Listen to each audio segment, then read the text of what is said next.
Я рядовой Полоненко Валентин Владимирович. 14.02.2002 год. Нахожусь в действии СВО. Был 37-й, 4-й штурмовой «Феникс». Потом меня перевели в 186-й полк, 2-й БАТ, 11-я рота. Отправили нас на Березовое. Сказали закреп. По концове штурма.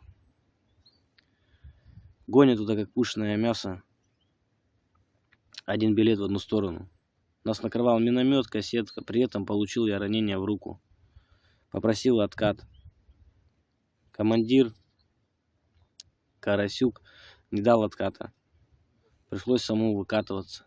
От других услышал, что пацаны лежат на передке с гангренами. Со всеми им не дают откат. При этом еще что обнуляют за неподчинение приказа, обнуляют.